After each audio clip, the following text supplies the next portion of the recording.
ಸ್ನೇಹಿತರೆ, ಕಾಳಿಂಗ ಸರ್ಪ ಅಂದ್ರೆ ಎಲ್ಲರೂ ಬೆಚ್ಚಿ ಬೀಳೋದು ಯಾಕೆ? ಮಿಲನದ ನಂತರ ತನ್ನ ಸಂಗಾತಿಯನ್ನೇ ಇದು ನುಂಗಿ ನೀರು ಕುಡಿಯೋಕೆ ಕಾರಣ ಏನು?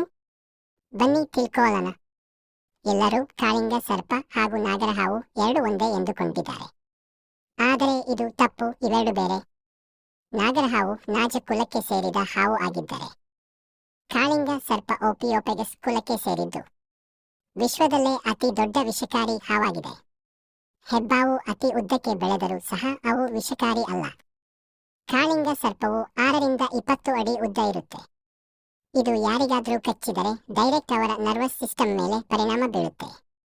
ಇದು ಏನಾದ್ರೂ ಆನೆಗೆ ಕಚ್ಚಿದರೆ ಆನೆಯು ಕೇವಲ 3 ಗಂಟೆಯಲ್ಲೇ ಪ್ರಾಣ ಬಿಡುತ್ತೆ. ಮನುಷ್ಯನು ಕೇವಲ 2ರಿಂದ 10 ನಿಮಿಷ ಮಾತ್ರ ಬದುಕುತ್ತಾನೆ. ಕಾಳಿಂಗ ಸರ್ಪವು ನಾಗರಹಾವು, ಇಲಿ, ಮೊಲ ಮುಂತಾದನ್ನು ತಿನ್ನುತ್ತವೆ. ಇವು ಗಂಟೆಗೆ 18 ಕಿಲೋಮೀಟರ್ ವರೆಗೂ ಹೋಗಬಹುದು. ಆದರೆ ಇವತ್ತು ಕಾಳಿಂಗ ಸರ್ಪ ಇರೋದು ಕೇವಲ ಭಾರತ ಮತ್ತು ಏಷ್ಯಾದ ಕೆಲವೊಂದು ಕಾಡುಗಳಲ್ಲಿ ಅಷ್ಟೇ. ಇತ್ತೀಚೆಗೆ ನಡೆದ ಸರ್ವೆ ಪ್ರಕಾರ 100 ಗಂಡು ಕಾಳಿಂಗ ಸರ್ಪಕ್ಕೆ ಕೇವಲ 15 ಕಾಳಿಂಗ ಸರ್ಪ ಇರುವುದು ಎಂದು ಹೇಳಲಾಗ್ತಿದೆ.